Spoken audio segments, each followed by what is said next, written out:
A Roman gladiator was offered his freedom 4 different times, and he turned it down every single time, not because life in the arena was glorious, but because the world outside could be even worse.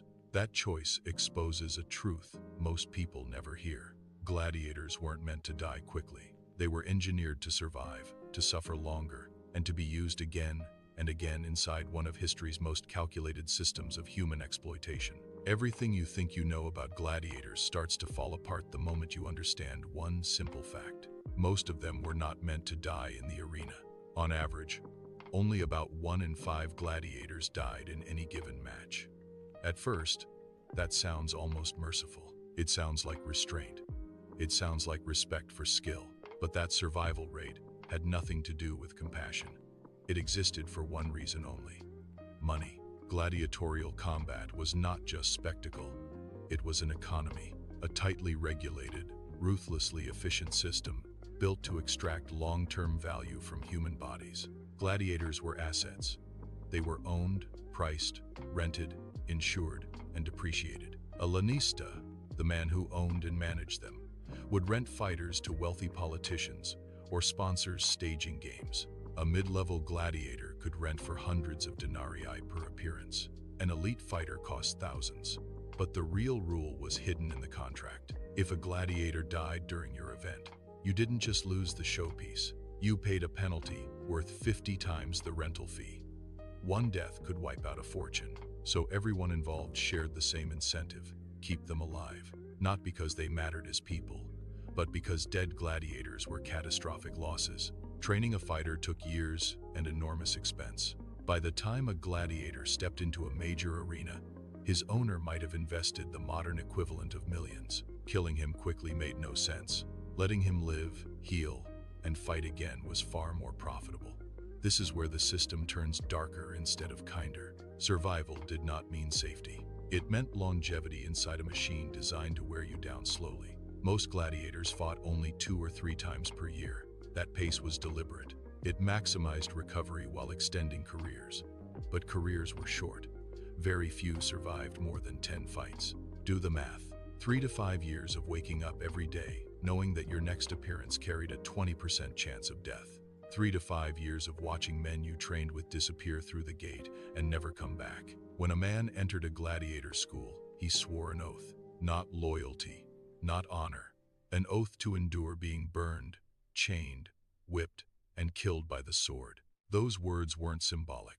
They were a legal description of what would happen if he resisted. The gladiator school was not a gym. It was a fortified prison. Guards rotated constantly. Cells were small. Punishments were immediate and brutal. Discipline was maintained through fear, pain, and isolation. And yet, on the surface, these places looked almost luxurious. Heated floors, bath complexes, medical staff, better food than most Roman soldiers ever saw.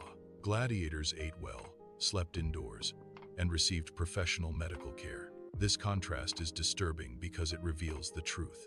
None of it was kindness. It was investment protection. Better care meant faster recovery. Faster recovery meant more fights. More fights meant more profit. The gladiator wasn't being preserved for his sake. He was being preserved because his continued suffering paid dividends. To keep gladiators alive long enough to profit from them, the Romans engineered every detail of their bodies and minds. Even their diet was calculated. Despite modern images of towering muscle and endless meat, gladiators were mostly vegetarians. Barley, beans, legumes, and thick porridge formed the core of their meals. Roman writers even mocked them as barley eaters. This wasn't frugality. It was design. A carbohydrate-heavy diet added a layer of fat beneath the skin. That fat protected nerves from shallow cuts, allowing fighters to be slashed again and again without immediate, disabling pain. It also produced dramatic bleeding. The crowd saw gore. The sponsors got excitement. The gladiator stayed alive. Fat bled well. Muscle did not. The body in the arena wasn't built for war. It was built for spectacle. Medical care followed the same logic.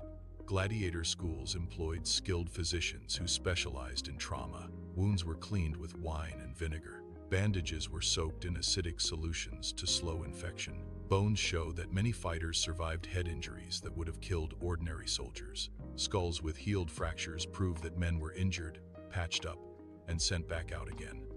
Survival wasn't a miracle, it was policy. But the physical damage was only part of the burden.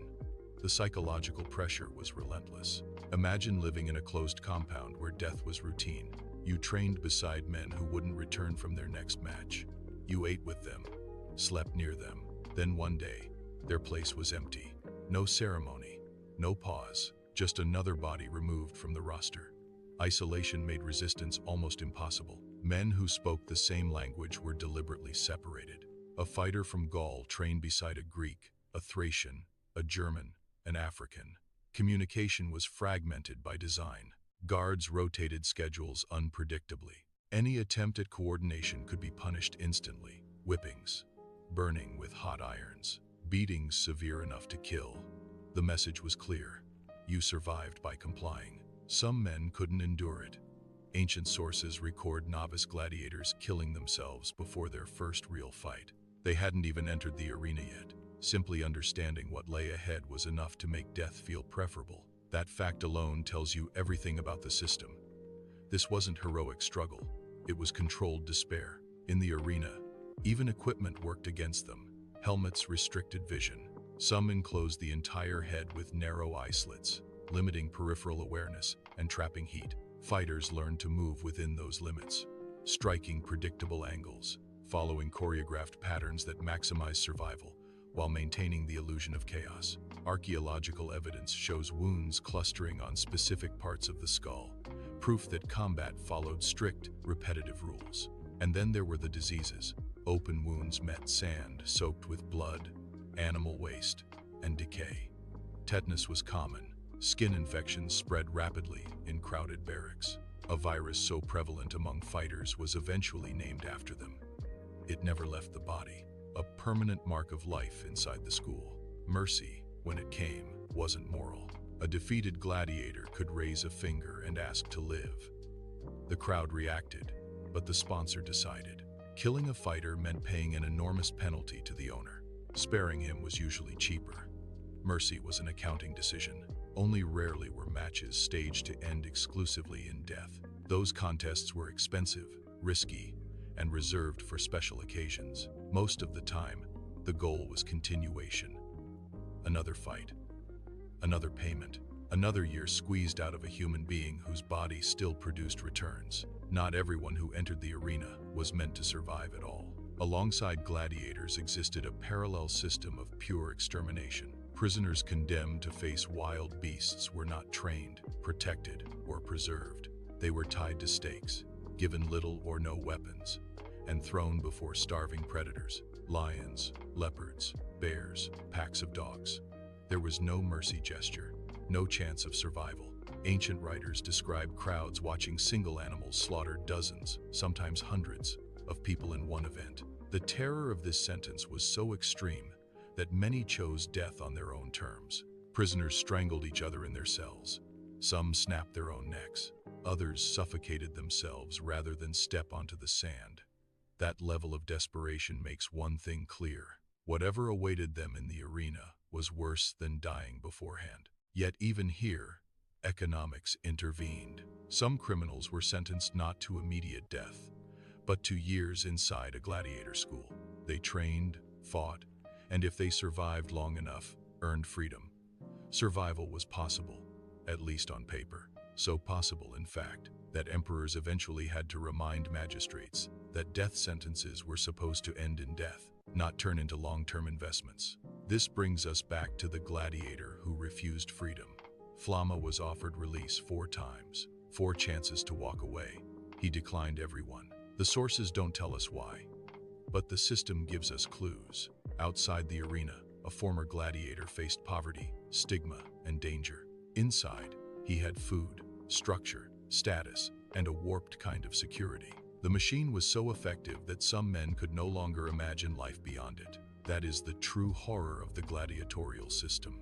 Not the blood, not even the deaths. It was the design. Every element worked together. Diets engineered for bleeding without killing. Medicine that healed just enough. Contracts that punished death but rewarded survival. Isolation that crushed resistance. Spectacle that demanded suffering without finality. Gladiators were not athletes. They were not heroes chasing glory. They were legally defenseless people, trapped in a system that optimized them the way livestock is optimized. Maximum output, minimum loss. Repeat until the body failed. A few outliers survived long enough to become legends. Their names were carved into stone precisely because they were rare. Most died young, anonymously, after years of controlled violence that never allowed release. The average age at death hovered around the mid-20s. Careers lasted 3 to 5 years. Enough time to heal, enough time to break, enough time for probability to catch up. When the Roman world finally collapsed, the system faded with it. Animals became too expensive, fighters too costly. Crowds wanted different amusements. The arenas emptied. The great Colosseum still stands, stripped of its marble, visited by tourists who photograph its ruins. Beneath the floor are the chambers where men once waited, listening to the crowd above, knowing the gates would open soon. That is what was worse than you think. Not that gladiators died, but that they survived. Long enough to be used, long enough to be shaped, long enough that some, when offered freedom, chose to stay inside the cage.